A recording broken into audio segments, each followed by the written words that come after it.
بسم اللہ الرحمن الرحیم۔ السلام علیکم دوستو، آج کی ویڈیو ایک معلوماتی ویڈیو ہے جس میں ہم ڈسکس کریں گے کہ زینب الرٹ بل کیا ہے۔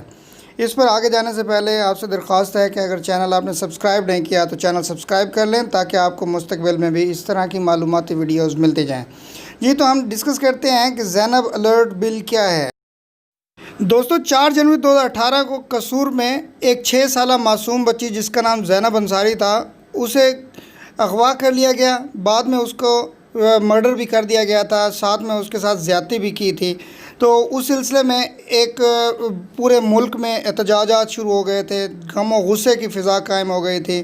تو پولیس حرکت میں آئی۔ ایک عمران علی نامی مکینک تھا جو کہ ایک سیریل کلر تھا اور اس طرح کے بچے اغوا کر کے ان کے ساتھ زیادتی کرنے میں ملوث تھا، اس کو گرفتار کیا گیا، اس کو پھانسی بھی چڑھائی گئی۔ تو اس سلسلے میں گورنمنٹ نے ارادہ کیا کہ اس طرح کے واقعات سے آئندہ بچنے کے لیے ایک بل پیش کیا جائے۔ تو موجودہ حکومت کے آنے کے بعد جو عمران خان کی گورنمنٹ ہے اس نے اس پر کام کیا۔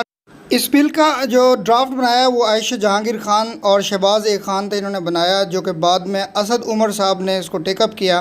2 فروری 2018 میں نیشنل اسمبلی میں پیش کیا گیا۔ ڈاکٹر شیریں مزاری جو انسانی حقوق کی وزیر ہیں، انہوں نے اس معاملے کو ٹیک اپ کیا۔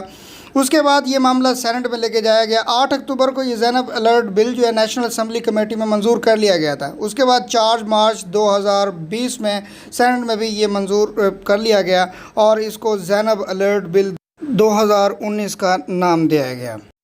اس بل کے تحت ایک ادارہ قائم کیا گیا جو کہ ایک ایجنسی ہوگی، اسپیشلی اسی کا لیے کام کرے گی اور اس کا نام زارا ہوگا۔ بیسیکلی یہ زینب الرٹ بل کا جو پورا نام ہے وہ یہی ہے، زارا، یعنی کہ Zainab alert response and recovery act 2019۔ اس کے تحت ایک فیڈرل ایجنسی بنے گی جس کا کام صرف یہی ہوگا کہ بچوں کی اغوا کو روکنا ہے، ان کے خلاف ہونے والی زیادتی، ریپس وغیرہ کے واقعات کو روکنا ہے۔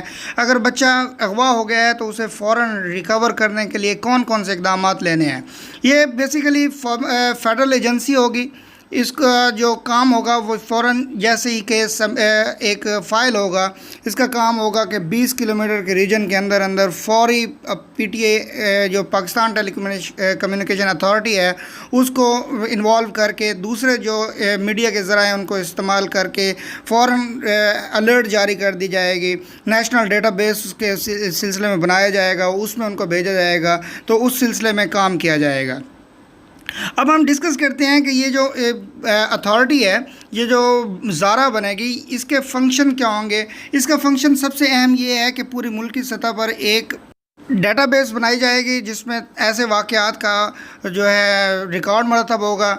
اس کے بعد انہوں نے ایک طریقہ یہ اپنایا ہے کہ بچوں کے اغوا ہونے کے وقت بچوں کے جو والدین ہیں ان کے لیے ایک کوسچنیئر بنایا ہے، وہ فارمز بھی بنائے ہیں تاکہ فل کیے جا سکیں اور ان کو صحیح طریقے سے بچوں کو ٹریس کرنے میں آسانی ہو۔ اس فارم میں بچے کی بیسک انفو میں ہے، اس کا فل نام، date of birth, birth place, اس کا نک نیم اور اس کے جو ایڈریس وغیرہ ہیں وہ سارے اس میں آ جائیں گے۔ اس کے علاوہ بچوں کی فزیکل اپیرنس وغیرہ ہے وہ بھی اس میں ہے، ہائٹ کتنی ہے، ویٹ کتنا ہے، اس کی ایج کیا ہے، ہیئر کلر، آئی کلر وغیرہ کتنا ہے، ٹھیک ہے، یہ ساری چیزیں اس میں بتائی گئی ہیں۔ اس کے بعد بچے کی پرسنالٹی کے حوالے سے سوال پوچھے گئے ہیں کہ کیا بچوں کے کسی کے ساتھ کوئی ایموشنل اٹیچمنٹ، کوئی ایموشنل پرابلم تو نہیں ہے، ڈرگ یا اسموکنگ کا استعمال تو نہیں کرتے، ایجوکیشن کے حوالے سے ان کا لیول کیا ہے، ان کے کپڑے کیا پہنے ہوئے تھے اس وقت جب تھے واقعات ایسا ہوا تو آخری دفعہ کس طرح کے کپڑے پہنے ہوتے ہیں، گلاسز لگاتا ہے نہیں لگاتا ہے، گلوز پہنے ہیں یا کوئی ہاتھ کپڑا ہے یا نہیں، یا یہ بھی پوچھا جاتا ہے اس میں کہ ان کے اس دن کے پلان کیا تھے۔ بچے نے کہیں جانا تھا، اسکول میں کوئی ان کا فنکشن تھا یا کوئی ٹرپ کے ساتھ جانا تھا، شادی ہو رہی تھی یا ارد گرد کوئی ایسا کوئی ایونٹ ہو رہا تھا جس میں بچوں نے جانا تھا یا والدین نے کہیں جانا تھا، یہ ساری اس میں ان کو ڈسکس کیا جائے۔ بچے کی اوور آل جو ہیلتھ ہے، کنڈیشن ہے، اس کو بھی پوچھا جائے گا، کہیں بچہ فزیکل ہینڈیکیپ تو نہیں ہے، اس کی کوئی پرابلم تو نہیں ہے، تاکہ وہ مکمل طور پر ایک ڈیٹا بیس آ سکے تاکہ بچے کو ٹریس کرنے میں آسانی رہے اور اس کی انویسٹیگیشن بہتر طریقے سے ہو سکے۔ اس بل کا جو اگلا پارٹ ہے وہ سزاؤں کے متعلق ہے۔ ایک روٹین میں جو سزائیں چل رہی تھیں ان سزاؤں کو بڑھا دیا گیا ہے۔ سزاؤں کے حوالے سے جو سیکشن امینڈمنٹ ہوئی ہے وہ سیکشن 364A کے حوالے سے کی گئی ہے، ٹھیک ہے۔ اس میں جو سزا جو جرم ہے اس کی نوعیت یہ ہوگی کہ کڈنیپنگ اور abduction of a person under the age of 18 years, یعنی ان 18 سال سے کم عمر کے بچے کو اگر اغوا کیا جائے گا یہ تو یا اس کے ساتھ برا کیا جائے گا تو اس سے سزا کیا ہوگی؟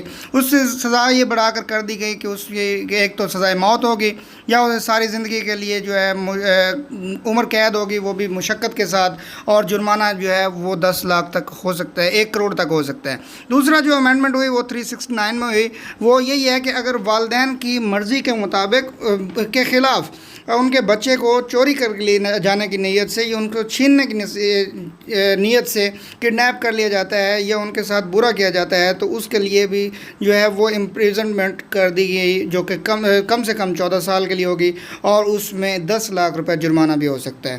اس سلسلے میں گورنمنٹ نے ایک ایپ بھی جو ہے اناؤنس کر دی ہے اور لانچ بھی کر دیا ہے، وہ زینب الرٹ کے نام سے، وہ PTA کے حوالے اس کو ڈیل کر رہی ہے تاکہ اگر کسی کا بچہ ابڈکٹ ہو گیا ہے اور اغوا ہو گیا ہے، وہ مل نہیں رہا، تو یہاں پہ کمپلینٹ کر سکیں۔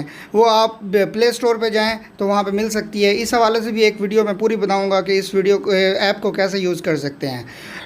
امید کرتا ہوں یہ ساری انفارمیشن آپ کو پسند آئی ہوگی۔ یہ ویڈیو آپ کو پسند آئی ہے تو لائک کریں، سبسکرائب کریں۔ اگلی ویڈیو تک کے لیے اجازت دیں۔ اللہ حافظ، شکریہ۔